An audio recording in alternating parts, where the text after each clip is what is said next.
क्या आपने कभी सोचा है कि हर एक कदम जो हम जिंदगी में उठाते हैं वह हमारे लिए एक नया सफर की शुरुआत होता है। आज हम साथ में उस सफर की शुरुआत करेंगे जिसमें हर काम को ध्यान बनाओ और आगे बढ़ो का मंत्र हमें सही दिशा दिखाता है। इस मंत्र के पीछे छुपी ताकत है जो हमें हर एक कार्य में, हर एक लम्हे में नई दिशा देती है। जब हम अपने कामों को ध्यान से करते हैं तब हम अपने इरादों को साकार करते हैं, नई मंजिलों की तरफ बढ़ते हैं। आज हम सीखेंगे कैसे ध्यान से काम करके हम अपने सपनों को हकीकत में बदल सकते हैं, कैसे हर कदम एक नए सफर की शुरुआत बन सकता है। तो चलिए आज हम इस मंत्र के साथ मिलकर नए सफर की शुरुआत करते हैं जिसमें हर कदम एक नई कहानी का आरंभ होगा। बहुत पहले की बात है, एक महान सम्राट अपने रोज के कामों से परेशान रहने लगता था। उसको हर काम में मन नहीं लगता था। तब एक बार सम्राट के कानों तक बात पहुंची कि उसके राज्य में लाओ नाम का एक बौद्ध भिक्षु असाधारण दार्शनिक रहता है।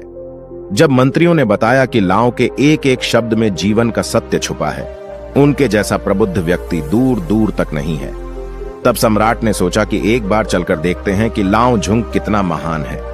अगले दिन सम्राट लाओ से मिलने निकला।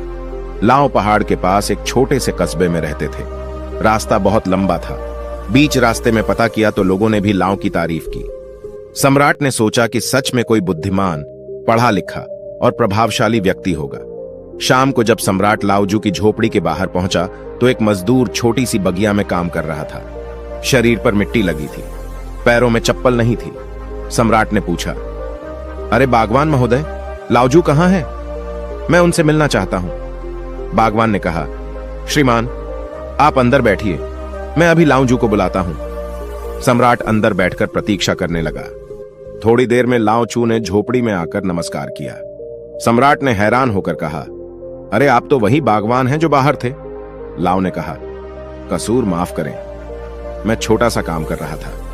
मैं ही बागवान हूं और मैं ही लाओजू हूं। आप आने का कारण बताएं। सम्राट ने कहा, मैंने सुना है कि आप जैसा असाधारण व्यक्ति राज्य में दूसरा नहीं है, तो मैं आपसे मिलने चला आया। मैं आपसे आत्मज्ञान पर उपदेश चाहता हूं, लेकिन मुझे माफ कीजिए। मैं देख रहा हूं कि आपके पास न कोई किताब है, न कोई सीधी, न कोई कला के संकेत दिखते हैं, लेकिन फिर भी आप बहुत शांत दिख रहे हैं। क्या मुझे आप अपना सीक्रेट बता सकते हैं? लाओ ने कहा, सुबह का समय ठीक रहेगा, कल सूर्योदय होने से पहले आप मुझसे मिलिए। यह कहकर लाओजू मौन हो गए। उस रात सम्राट को नींद नहीं आई। उसे कौतूहल था कि लाओ मुझे क्या बताने वाले हैं। अगले दिन सम्राट पहुंचे तो लाओजू बगीचे में खड़े थे। लाओ ने कहा, सम्राट यहां आइए और इस जग से पौधे पर धीरे धीरे पानी डालो। ऐसा करते करते इन 15 पौधों पर पानी डालना, लेकिन पानी डालते समय तुम कुछ और मत करना, न कुछ और सोचना। अपना ध्यान पानी और पौधे पर बनाए रखना। अगर कोई आए तो रुक जाना और दोबारा पहले पौधे से पानी डालना। जब तुम सारे पौधों को पानी दे दो तब मेरे पास आना। सम्राट को पहली बार इस तरह का काम मिला था। सम्राट ने बड़े ध्यान से पहले पौधे में पानी डाला, फिर दूसरे पौधे में पानी डाला, फिर तीसरे पौधे पर जा ही रहा था कि वह महल के बगीचे के बारे में सोचने लगा। सम्राट बुद्धिमान था। उसे पता था कि लाओजू की परीक्षा ले रहे हैं। अगर वह चीटिंग करेगा तो पकड़ा जाएगा। इसलिए सम्राट दोबारा पहले पौधे पर पानी डाल ले गया। इस बार वह दूसरे पौधे तक पहुंचा ही था कि पानी डालते डालते वह नदी के बारे में सोचने लगा। सम्राट परेशान होकर दोबारा पहले पौधे के पास पहुंचा। सम्राट जितनी कोशिश करता उतना व्याकुल हो जाता और खुद को किसी न किसी विचार में फंसा हुआ पाता। आखिर शाम हो गई, लेकिन सम्राट आखिरी पौधे तक पहुंच नहीं सका। जब सम्राट थक कर बैठ गया तब लाओ ने कहा, सम्राट मैं तुम्हारी ईमानदारी से बहुत खुश हूं, इसलिए सुनो, जब मन विचारों से खाली होता है तब उसमें मन का असली स्वरूप यानी साइलेंट अवेयरनेस प्रकट होती है। तब हर साधारण काम भी तुम्हें असीम ज्ञान शांति देता है। राजा ने कहा, लेकिन यह संभव कैसे है?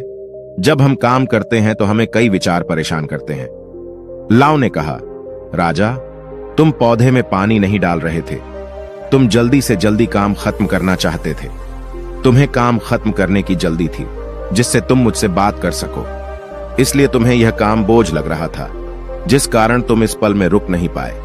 अगर तुम इस फल की कीमत समझकर केवल पौधे और पानी पर ध्यान देते तो तुम्हें कोई विचार परेशान नहीं करते। राजा ने कहा, यह सब तो मैं समझ रहा हूं, लेकिन इस पल में रहना बहुत कठिन है। क्या मुझे इसके लिए अकेले रहकर तपस्या करनी पड़ेगी? लाओ त्सु कहते हैं कि शांत मन तो पहले से ही मौजूद है। इसके लिए कहीं जंगल जाने की जरूरत नहीं है। सबसे पहले अपनी सांस पर ध्यान देना सीखो। तब आपको पता चलेगा कि शांति तो सांस के साथ ही बनी हुई है। उसके बाद काम करते करते सांस पर ध्यान बनाए रखो। आप बोलते चलते सोचते हुए भी अपनी सांस पर ध्यान दे सकते हो। जब आप ऐसा करते हो तो बिखरा हुआ मन सिमटने लगता है और एकाग्र यानी वन पॉइंटेड जाता है। वन पॉइंट माइंड से जब कोई काम किया जाता है तो उस मन में केवल वही काम रिफ्लेक्ट होता है और कोई विचार उत्पन्न नहीं होता। जब ऐसा होता है तो कर्ता और कर्म एक हो जाता है और साइलेंट अवेयरनेस जो पहले से बनी हुई थी वह प्रकट हो जाती है।